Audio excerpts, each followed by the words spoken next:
brother and sister. Senang bertemu kembali. Kita masuk di tahun 2026 dengan tema yang luar biasa, ya toh. Tema kita tahun ini adalah family under reconstruction. Nah, ini yang bawahnya ini yang terjemahan yang wangel ya.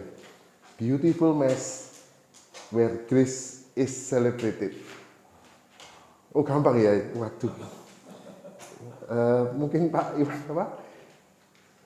Kekacauan yang indah gitu. Anugerah. Oh.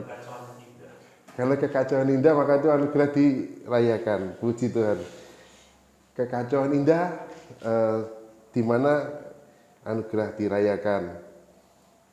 Luar biasa. Dan tema kita pada malam hari ini adalah Essence of Family. Ya, saya rasa kita semua keluarga ya, berkeluarga ya. Jadi seharusnya saya tidak perlu ngomong di sini, kita akhiri saja ya. Aduh, oke. Saya sudah bagikan makalah. Kemarin dan tidak sempat kita bahas. Oke, yang dimaksud dengan keluarga pada bahasan kita malam hari ini adalah keluarga sesudah menikah ya. Bukan kita sebagai anak, kita sebagai orang tua, bukan kita sebagai orang tua, tapi di dalam setelah menikah ya. Kita tahu bahwa institusi yang pertama di dalam Alkitab adalah keluarga. Kita buka di Kejadian 1 ayat 27. Maka Allah menciptakan manusia itu menurut gambarnya. Menurut gambar Allah diciptakannya dia, laki-laki dan perempuan diciptakannya mereka. Allah memberkati mereka, lalu Allah berfirman kepada mereka, beranak cuculah dan bertambah banyak, penuhilah bumi dan taklukkanlah itu, berkuasalah atas ikan-ikan di laut dan burung-burung di udara dan di atas segala binatang yang merayap di bumi. Jadi pertama kali sudah langsung dibilang beranak cuculah dan bertambah banyaklah. Ya toh, yang diciptakan pertama kali laki-laki dan perempuan. Jelas ya. Jadi tidak ada pernikahan yang laki-laki dan laki-laki yang disebut menikah itu yaitu tadi. Jadi pernikahan itu adalah laki-laki dan perempuan karena Tuhan menciptakan laki-laki dan perempuan kemudian beranak cuculah. Ya toh, dan bertambah banyak. Jadi kalau laki-laki sama laki-laki tidak mungkin beranak cucu. Oke, itu jelas ya. Penuhilah bumi dan taklukkanlah itu. Kejadian 2 ayat 24. Kejadian 2 ayat 24. Sebab itu seorang laki-laki akan meninggalkan ayahnya dan ibunya dan bersatu dengan istrinya sehingga keduanya menjadi satu daging.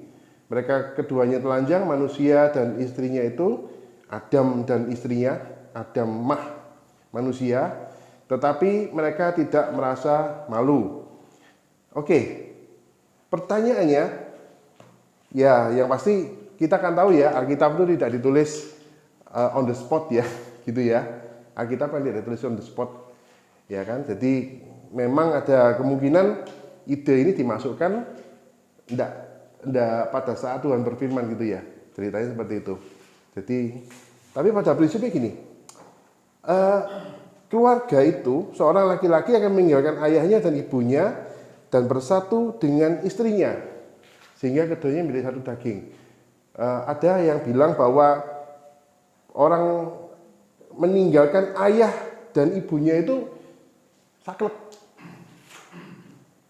Jadi artinya dia literally harus meninggalkan keluarga awalnya dan menjadi satu dengan istrinya. Maksudnya berpisah. Ada yang bilang, kita tidak mungkin bilang bahwa di dalam satu rumah ini ada dua koki misalnya gitu. Wah, itu kan ungkapan-ungkapan yang sering terjadi ya. Jadi di dalam satu rumah tidak ada dua koki. Ya, terus kemudian ada yang cerita bahwa menantu kepahitan sama mertua gara-gara masakan karena anaknya minta masakan yang mirip mamanya. Wah, itu langsung kepahitan toh. Langsung kepahitan ya, toh, terus terang ya. Itu ya, ada yang literally gitu. Ada yang benar-benar ceritanya gini. Awake dhewe itu mesti berpikirnya bahwa kalau kalau ini memang dibikin ya kalau ada rumahnya. Ya kan? Ya kalau ada rumahnya. Tapi kalau tidak ada rumahnya, toh akhirnya harus bersatu sama keluarga ini. That's salah satu dari beautiful mess tadi. Ya toh, ada beautiful mess ya. Tapi gini, seorang laki-laki dan perempuan itu prinsipnya gitu.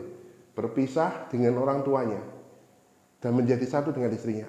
Alias dari satu kata ini, kita sudah harus berpisah sama keluarga kita yang dulu. Gitu loh. Jadi prinsipnya kalau punya masalah, ya masalah keluarganya ini, keluarga baru ini. Jadi masalah keluarga yang lalu coba melok-melok gitu loh. Jangan ikut-ikut. Jadi prinsipnya kalau memang harus terpaksa masih serumah atau mertua tinggal serumah sama menantu, ya toh seperti itu. Mau tidak mau ada satu kebijaksanaan dalam keluarga. Atau kita ngerti firman bahwa kita itu keluarga yang berbeda. Ya toh, papa mama sendiri, ya. Papa mama mertua sendiri, kita sendiri. Itu jelas. Nah, suatu ketika itu ada orang yang datang ngambil PKH di aku. Terus tak tanyai, ibu sekarang, karena sudah tua ya, ibu sekarang sama siapa? Aku sendiri, bilang gitu. Aku sendiri, oh enggak ada sama cucunya, enggak ada. Oh enggak mau aku. Kalau sudah menikah, lepas. Loh, berarti apa, misalnya ibu dititipi cucu, enggak mau. Enggak mau dititipi cucu, misalnya cucunya suruh ngantar sekolah itu, enggak mau dia ngomong, enggak mau. Itu urusannya dewe-dewe. Gitu. Nah termasuk, andai kata ibu terima bantuan ini, apakah kemudian enggak bagi ke cucu? Enggak. Seru enggak? Yes. Tapi saya nangkep satu kebijaksanaan di dia. Ya, saya enggak tahu itu benar salah. Saya enggak mau menjudge dia kondisi keluarganya kayak apa, saya enggak tahu ya. Tapi pada prinsipnya, begitu seorang laki-laki sama perempuan ngomong, saya mau bentuk keluarga sendiri. Pada prinsipnya itu, that's it the day we are separate. Kita berpisah, papa mama. Maka itu biasanya pengantin setelah ngucapin, atau sebelum ngucapin janji atau sudah ya? Aku lupa juga ini. Dulu yang sungkem itu sesudah apa sebelum ya? Sudah berkatan. Ya, udah lali kabeh. Ini nanti tolong dilihat videonya lagi ya. Ya, nanti dilihat videonya. Itu dulu sungkemnya sesudahnya apa? Sesudahnya. Sesudah diberkati ya misalnya sudah berkati ya, setelah itu sungkem. Ada. Di gereja, biasanya di gereja. Oke.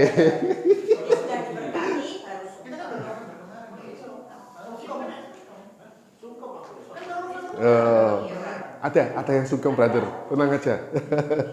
Saya lupa saya sungkem apa enggak, saya lupa. Perlu lihat videonya. Ya. Jadi ya intermezzo lah. Ya. Jadi sesudah ngomong papa, mama, aku pergi. Ya wis tuh. That from saya mengucapkan janji nikah di depan Tuhan dan jemaatnya itu tadi, ya sudah. Kita harus jadi orang yang berbeda. Kita harus berani ngomong itu tadi. Saya nangkep dari orang itu tadi gitu. You sudah, kamu anakku, kamu sudah mutusin menikah sama seorang wanita itu. Kamu harus bertanggung jawab sama wanita ini. Wanita ini harus bertanggung jawab sama keluarga ini. Anak-anak yang dilahirkan, ya kamu yang bertanggung jawab. Tanggung jawab sama orang tua. Ya kamu tetap sayang sama orang tua harus ya. Hormat sama orang tua. Mungkin prinsipnya gitu ya orang ini. Tapi tidak mau diributi. Kamu tahu hidupnya kayak apa? Seneng kamu. Sorry ya. Mohon maaf kalau ada orang anak di sini yang keluarga sini yang anaknya masih diantar sama emaknya, ya kadang itu emang hiburan emak ya. Tapi beberapa orang di desa kalau dibawai anak, dibawai putu, Wih, itu beban, Pak. Itu beban. Karena di bawah ibu itu dalam artian apa? Anak menantunya kerja di luar, dia tinggal di sini. Iya toh, dididik di sini. Dia dibebani untuk ngurusi anak ini makannya, sekolahnya. Itu buat mbah-mbah itu yang punya cucu itu berat loh. Ya, saya tidak menyangkal kalau misalnya, oh, emak ini di sini hiburanku yang antar cucu. Wah, ya itu enggak tahu lagi ya. Itu kebanyakan kalau kita ya ngantar cucu itu hiburan. Saya termasuk dulu diantar engkong itu seneng setengah mati ya toh, ngantar no putune sekolah. Ya. Sampai sini sudah paham ya? Oke. Ya toh? Ya, karena gambarnya itu tadi yang kemarin sempat ada diskusi kata El Shaddai itu ternyata definisinya kan beda ya. Definisinya itu Tuhan yang berpayudara banyak, dan Yogi bilang, "Duh, aku kayak terus Ivan juga kayak terus." Di terjemahan lama menurut yang aku capture itu, di terjemahan lama itu artinya Tuhan yang berpayudara banyak. Nah, ini kebetulan Pak Daniel Alexander pernah cerita mengenai itu. Jadi ada figur papa dan mama di surga itu, dalam tanda petik ya. Jadi bukan figur, tapi ada situasi papa dan mama di surga itu. Jadi kenapa dikatakan Shaddai itu tadi, Shaddai itu, sehingga seolah-olah Tuhan yang berpayudara banyak, ya ini dari figur dari mama seperti itu, yang menyediakan. El Shaddai itu Tuhan Maha Besar ya, Tuhan Maha Besar ya, gitu ya. Terus ya uniknya di pasal 24 tadi kan belum ada papa mertua ya. Jadi Adam dan Hawa adalah orang yang tidak punya papa mama mertua ya, dan satu-satunya ya. Atau enggak ya? Atau satu-satunya ya. Ya kalau nanti ada yang bercerita kalau Kain Habel dan itu ternyata waktu itu menikah sedarah, saya tidak tahu lagi. Kan mama mertuanya juga papanya juga ya. Ya, seperti itu ya.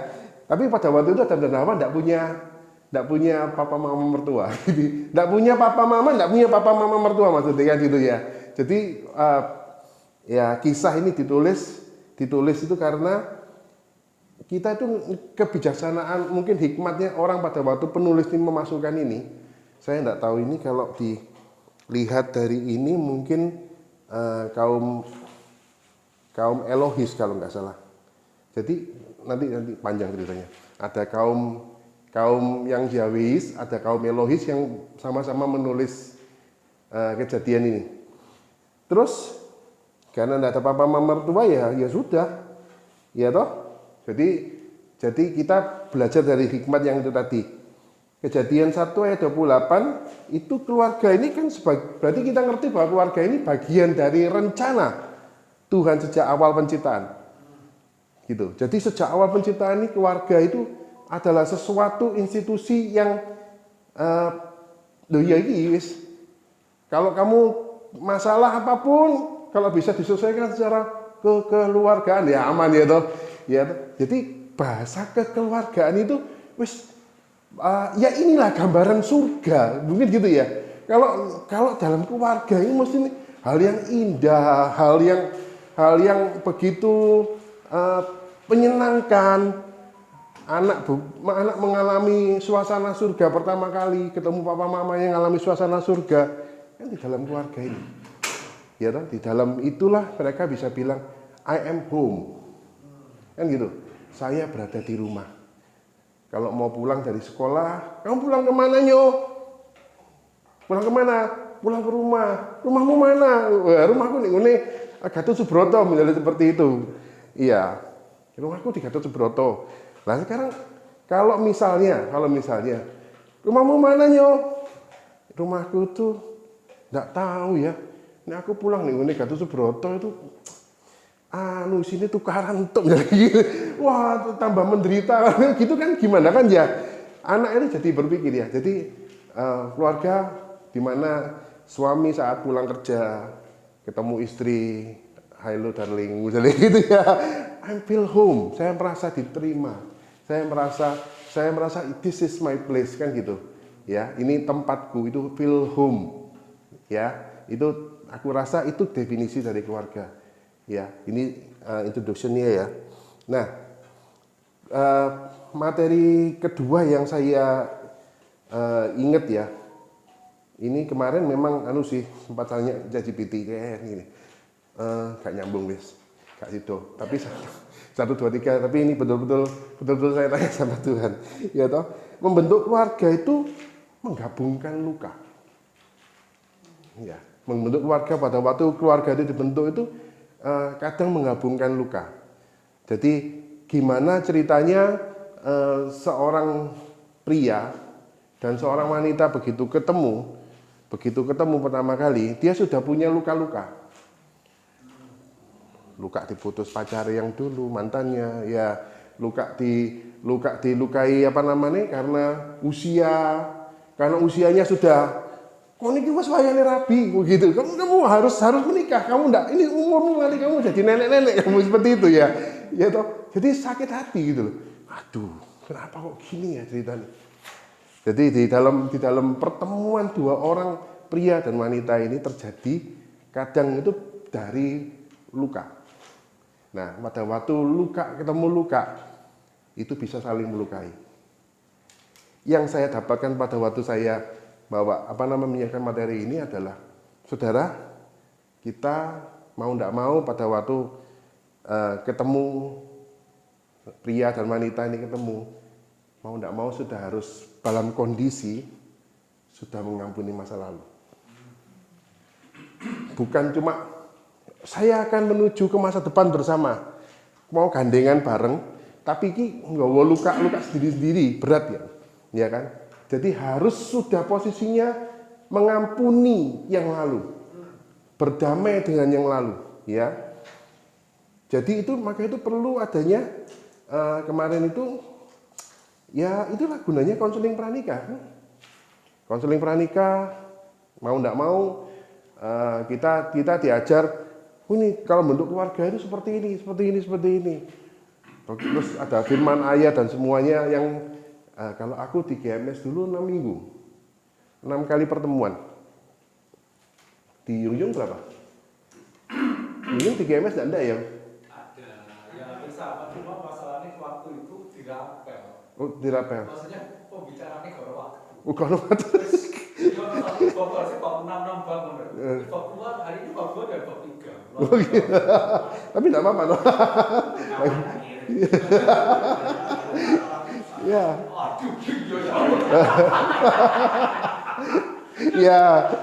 Ya. Jadi kita tuh kenapa itu waktu itu ada konseling pranikah, ya toh. Saya belajar banyak dari Pak Michael Sony untuk yang bagian ini. Salah satunya Pak Michael Sony itu memang dalam tanda petik beliau punya kemampuan tersendiri. Dia selalu ngomong tuh kalau ketemu aku ini dulu orang dengan ADHD seperti itu. Nah, untuk itu beliau tuh paling gampang mengingat. Jadi apa yang Amos lakukan dulu, aku ingat, waduh itu bahaya. Itu yang bahaya. Ya kan? Misalnya seperti itu, itu bahasa ADHD-nya Pak Michael Sony. Nah, cerita nih, beliau itu kalau ngasih konseling pranikah itu serius gitu loh. Maka itu sampai kepikiran, ki anakku nek misalnya besok perlu konseling pranikah tak guna Pak Michael Sony. Dia itu sampai bisa deteksi ini orang bermasalah enggak kejiwaannya. Si cowok ini bermasalah enggak? Apakah dia itu anak mami? Anak mami itu misalnya apa-apa ya tanya mami.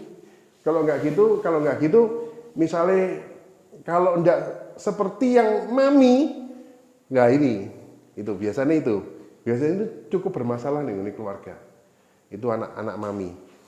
Itu misalnya seperti itu, ya toh dari sisi psikologi. Maka itu penting konseling pranikah, ketemu prianya dijak ngomong-ngomong. Gitu toh. Salah satunya misalnya contoh yang Pak Daniel Sander bilang, kalau mau waktu menikah kemudian si orang tua dari pengantin pria ngomong gini, aku nanti apa namanya ngasih anu kok. Aku ngasih angpau buat anakku. Buat anakmu atau buat apa buat keluarga ini? Buat anakku. Oh, terus anaknya diajari. Kamu nanti nek papamu ngomong, kamu nanti mau dikasih, bilang oh, tolong pegang aja uangnya. Jangan kasih. Soalnya kadang-kadang kan minta maaf ya, mungkin strata pernikahannya beda, misalnya gitu. Ini dipikir seumpama kita bantu apa namanya ada yang laki ini bantu keluarga dari perempuan, duitku mau gawe yo. Nah, misalnya seperti itu. Jadi terlalu banyak dalam konseling pernikahan ini memang perlu itu seperti itu. Nah, pada ujungnya adalah tadi, ya toh, mengampuni masa lalunya. Kita tahu ya, kita ngerti bahwa kita juga ngerti bahwa satu ketika kita juga bakal jadi mertua, ya kan? Satu ketika, jadi apa namanya? Murah lah. Saya mengerti kenapa konsep ini penting. Kenapa? Karena kita mesti satu tempo kita nanti jadi mertua juga, gitu toh. Bagaimana menantu kita itu kita tidak tahu hari ini. Itu sama dengan bayangan pada waktu kita, aku mau menikah dengan siapa ya itu kan.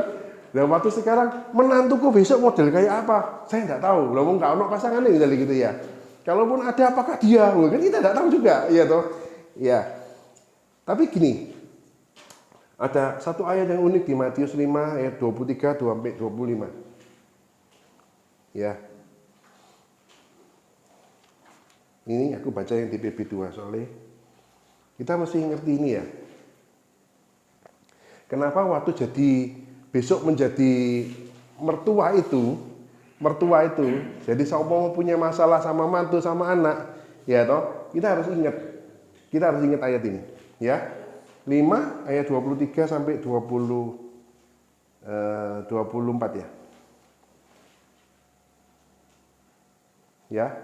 Sebab itu, ini di TP2 ya. Sebab itu, jika engkau mempersembahkan persembahanmu di atas mezbah dan engkau teringat bahwa saudaramu sakit hati terhadap engkau, tinggalkanlah persembahanmu di depan mezbah itu dan pergilah berdamai dulu dengan saudaramu lalu kembali mempersembahkan persembahanmu. Ya.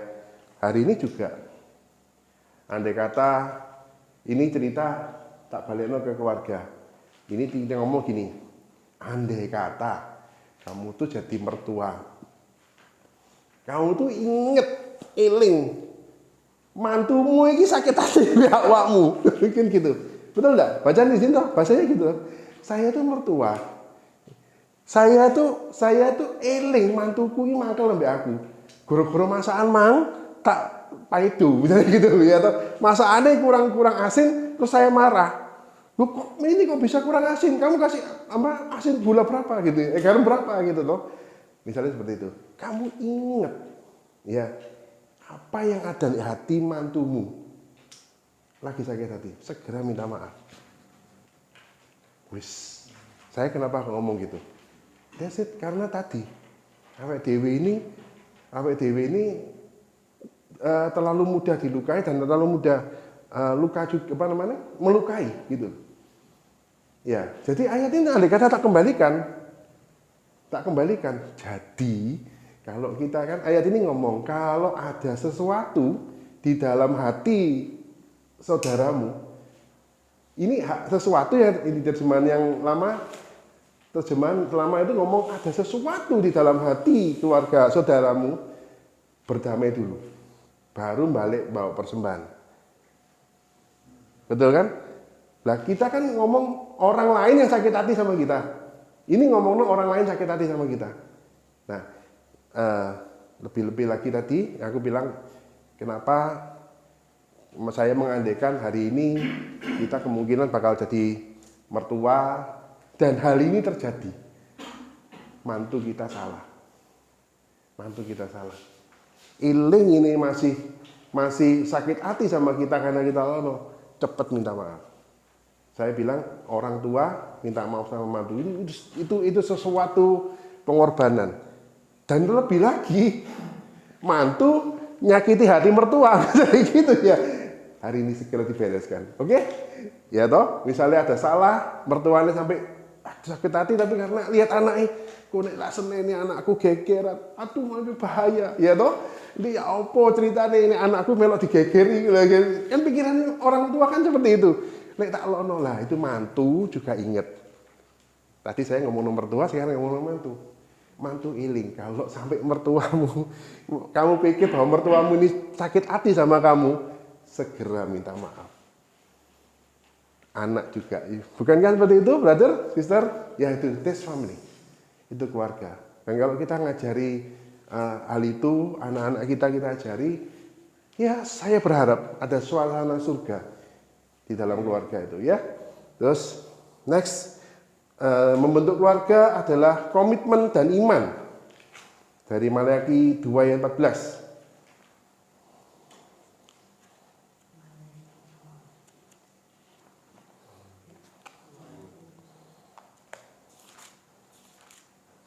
Buka main lagi dari Matius ya.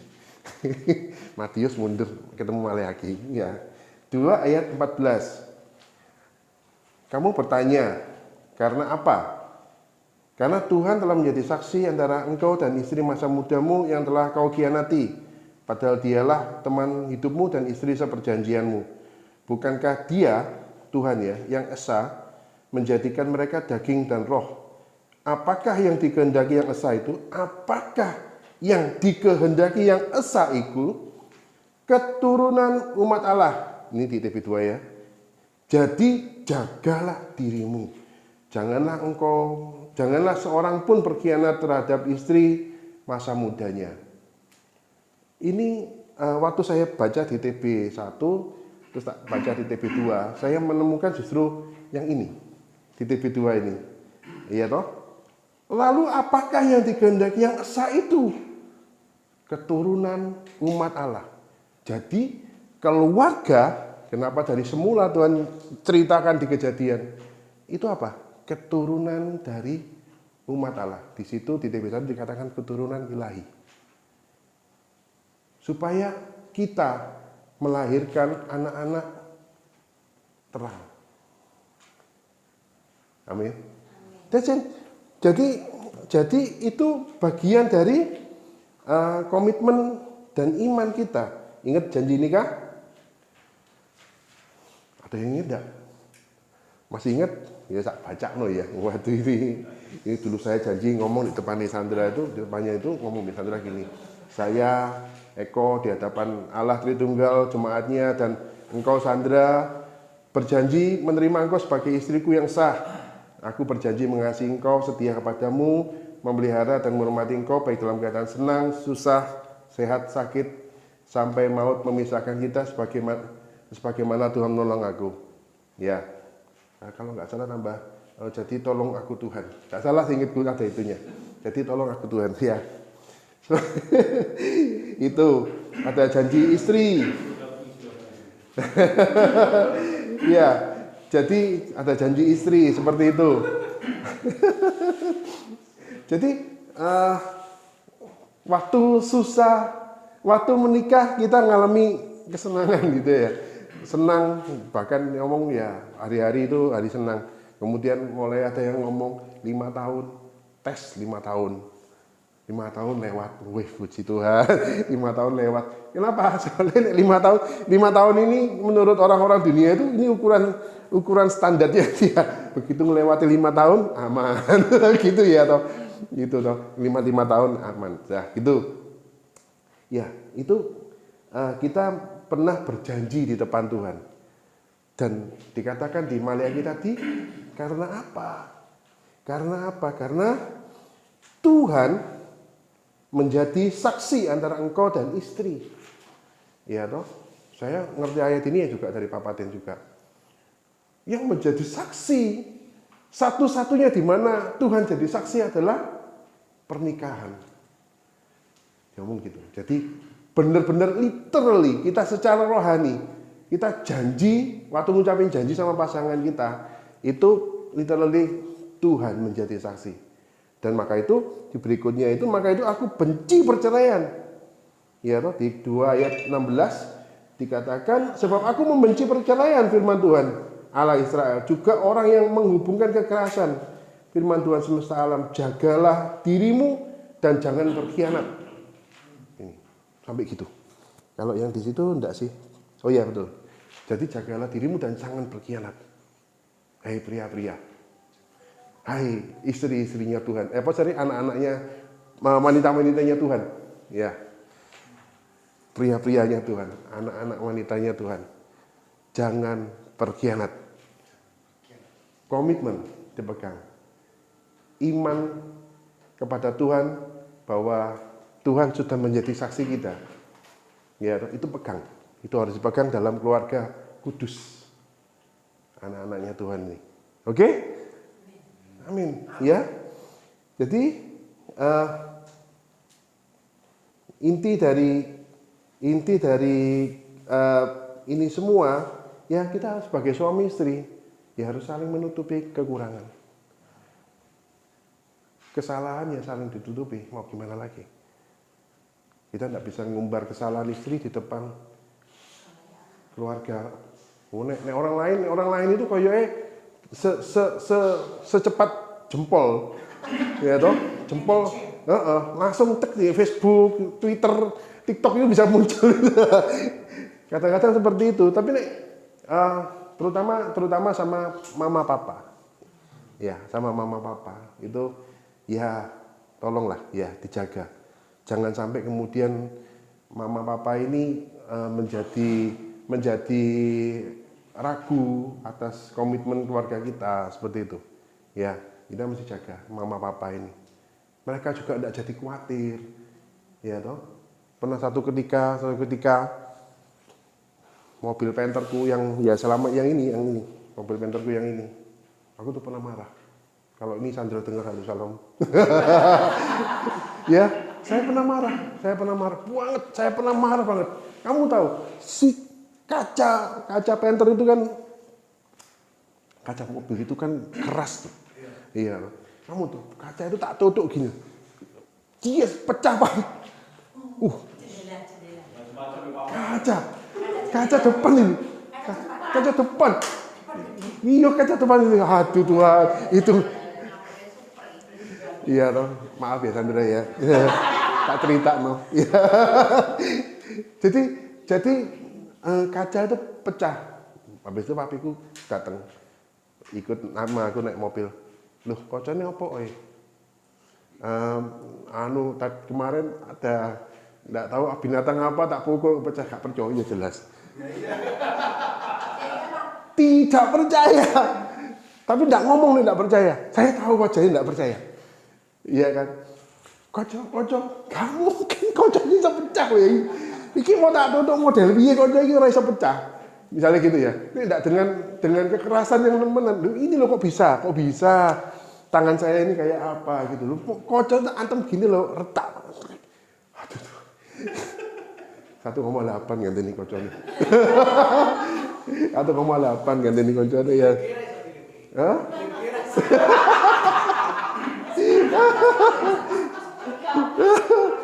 Dulu belum ada yang seperti itu, jadi tidak tahu aku. Iya, jadi waktu itu ganti. Jadi begitu tuh langsung tampak. Papiku langsung bilang gini. Ya, dia tidak usah. Ya, akhirnya dia tahu. There is something di dalam keluargaku, ya toh.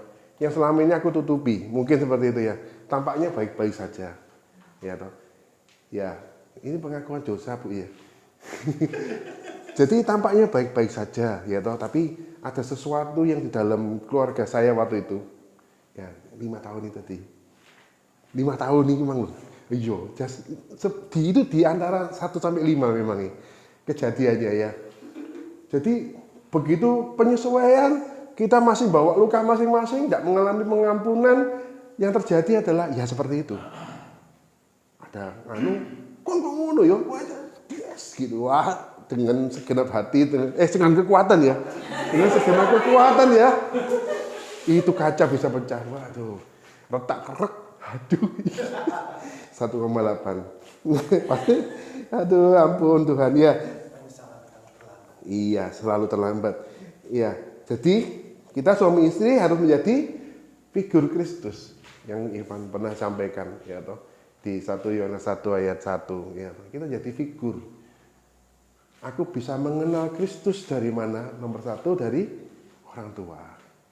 Saya tidak menjadi itu, brother sister. Pengakuan dosa ya. Saya tidak menjadi yang seperti itu.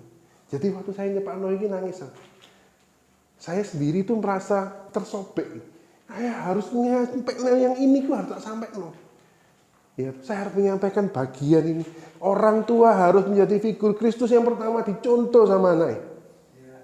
Iya toh, orang tua ini harus siapa namanya menjadi panutan. Soalnya mereka waktu mereka belajar berdoa, kita tidak perlu ngajari berdoa sebetulnya kan. Cukup dia melihat kehidupan kita yang berdoa. Anak ini ikut berdoa kan? Saya tidak lakukan itu. Jadi saya minta maaf sama Bu Sandra juga ya. Ini yang terjadi. Sesuatu yang susah. Jadi kalau ngomong gajah di belangkoni ya ini aku. Tak ngomong terus terang ya. Kalau dalam hal keluarga saya minta maaf. Saya bisa ngomongin orang hari ini. Iya. Tapi masa lalu bukan sesuatu yang ini yang bukan yang saya lakukan. Ini bukan yang saya lakukan. Maka itu beautiful mess itu yes. Saya percaya grace memang akhirnya dinyatakan hari ini. Saya percaya anak-anakku ngerti bahwa bukan saya pelayanan, bukan saya Mbak Firman, bukan. Hidupnya berubah.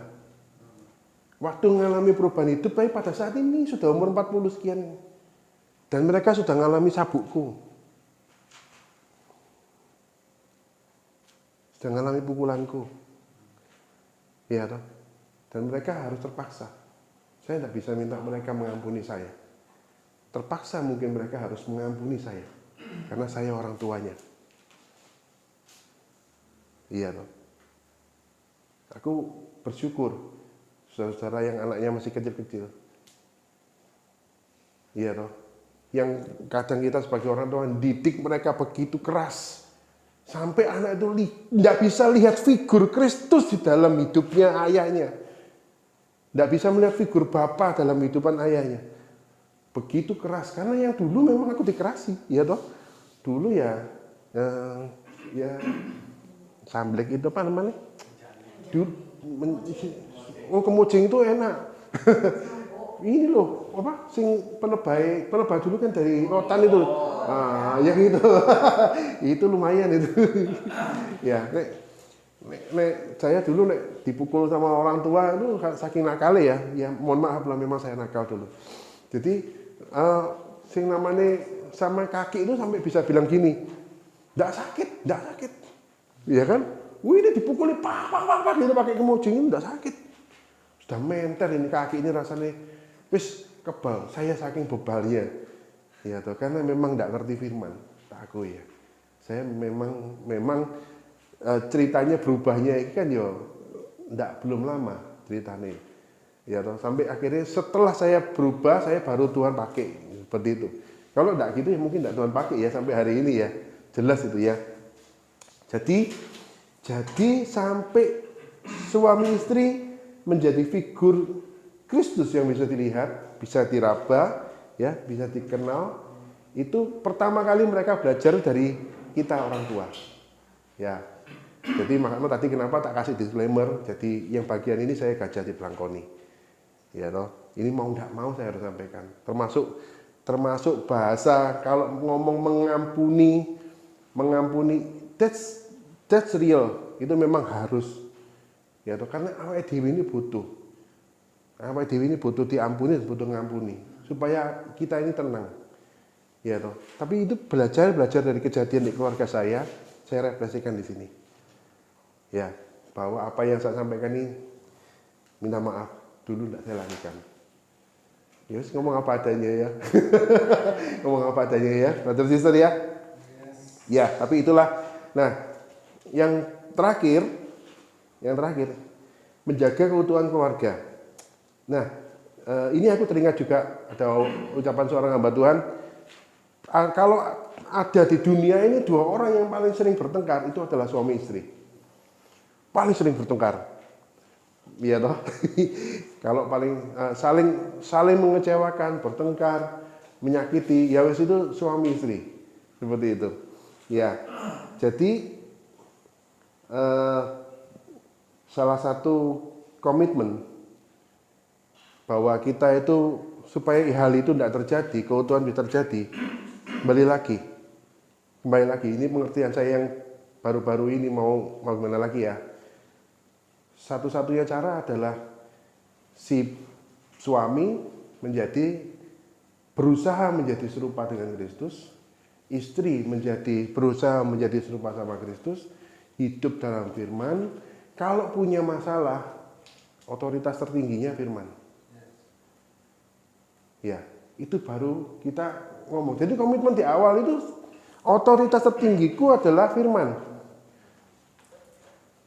Apakah kemudian di dalam pengkhotbah atau Amsal ya? Amsal yang wanita berbahagialah suami yang wanitanya bangun pagi-pagi, terus habis itu ngatur apa itu? Berapa brother? Ingat, aku lupa.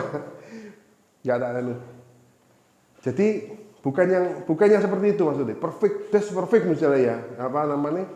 Seorang wanita itu menjadi cerminan dari kayak betul itu ya. Menjadi cerminan dari suaminya yang duduk di gimana? Gitu Pak? Yang salah satunya itu tadi yang apa namanya kerja pagi-pagi dia sudah bangun itu ya Pak ya? Amsal 31 ya. Dan seterusnya.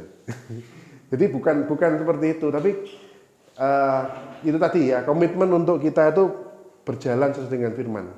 Itu toh. Soalnya tidak ada yang bisa lagi. Kalau kita mesti harus punya otoritas, apa yang menyatukan kita ya otoritasnya ini. Otoritasnya Tuhan ini. Ya. Oke. Nah. Oke, sadar bahwa kita ini bisa salah, pernah salah, dan akan salah. Itu membantu juga. Pasangan kita sudah pasti orang kan, jadi bisa salah, akan salah, ya. Kita juga bisa salah, akan salah. Jadi konsep untuk mempertahankan ya sesuai dengan firman dan mengampuni. Oke, itu aja. Terima kasih. Tuhan Yesus memberkati.